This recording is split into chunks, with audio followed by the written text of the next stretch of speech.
Good morning to you. You guys do happen to know that as in Psalms 91, it speaks of he that dwelleth in the secret place shall abide under thy shadow.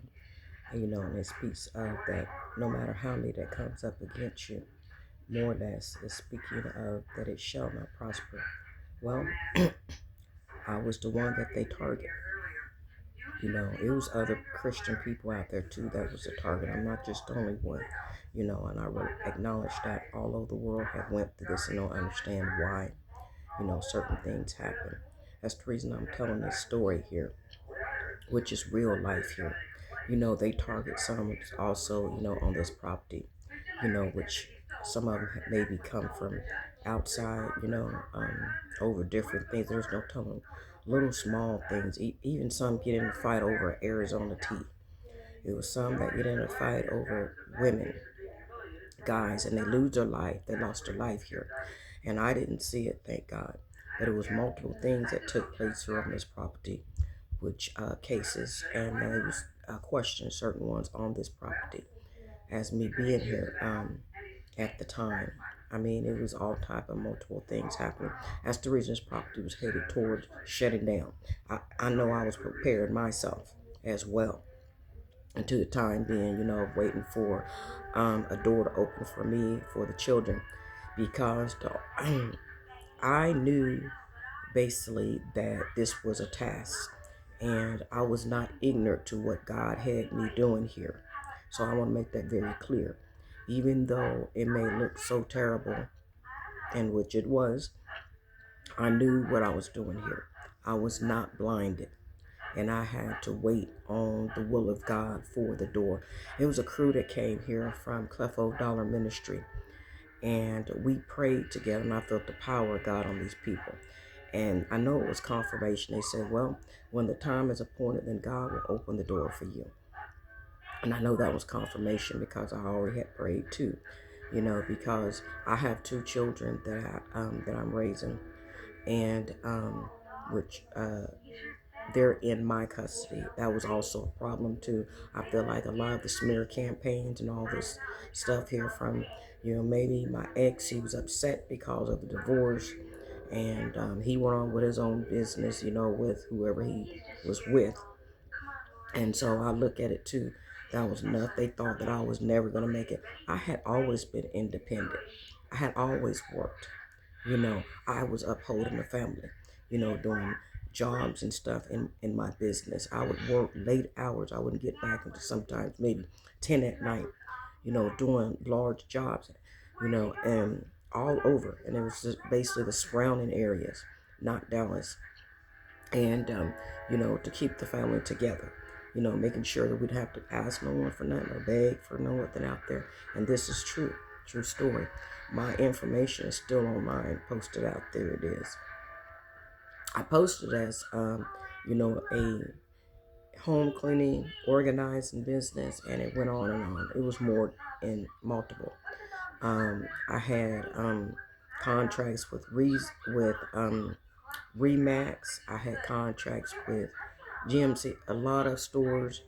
Um, Sarah's Secret with her as well too, and I knew her friend from out of Carrollton, Texas, which her name was Martha. She introduced me to her because let me tell you something.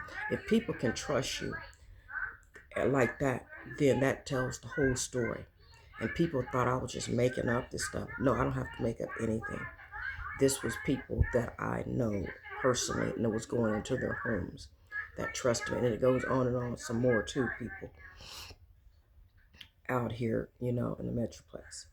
But in the meanwhile, that's the reason I feel like a lot of smear campaigns was going on. That multiple people didn't know me. They were just angry, because I was new. And it was multiple people, it was basically, I would say, the 100% of it, well, no, 99%, it was the black race. Because some of them, when I came here, they was in the gutter, and I never judge no one about, a family being together.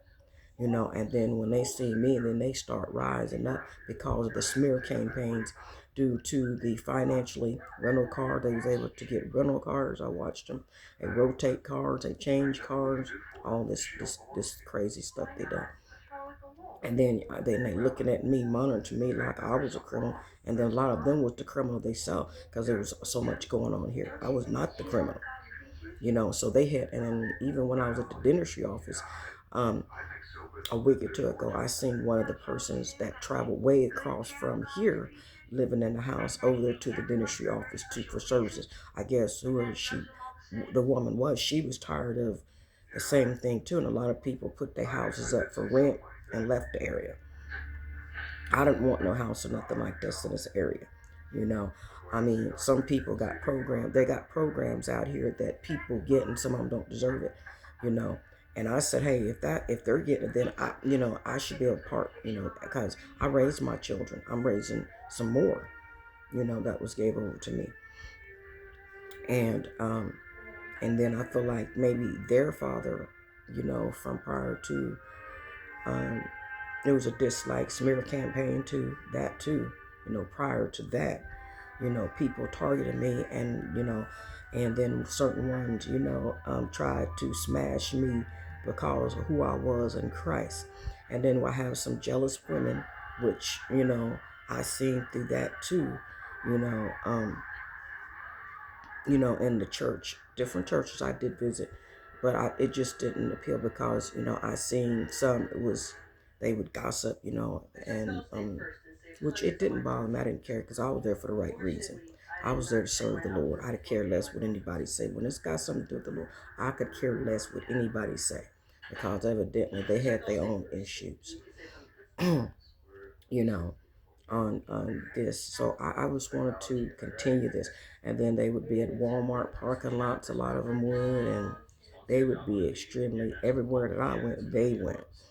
It was their little clique, as they call it, the black community, which is a very few, that do live here, you know, um, they different race of, Middle Eastern or Pakistan, I believe some of them, stayed here a period of time. They was here before me, some of them was here, so they got themselves together, and they moved on because they didn't like how the thing was going, a lot of them.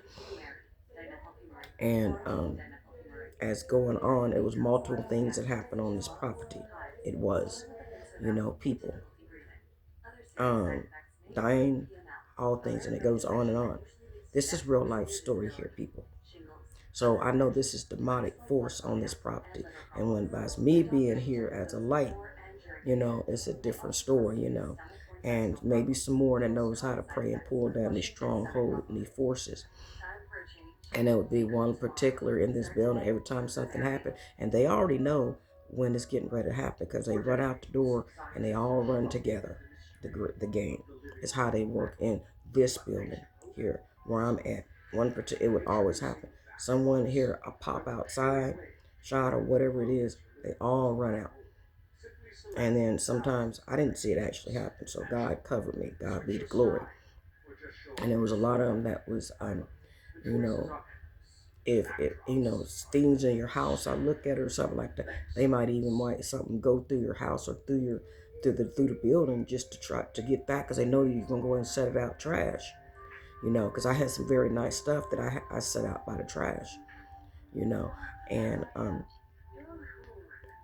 due to the fact, it's all kind of reasons that they done, for targeting, you know, um, knowing that certain ones that you thought was for you, then you see them next across the building and they be rolling through talking with their other ones. And these is the same ones was their enemies.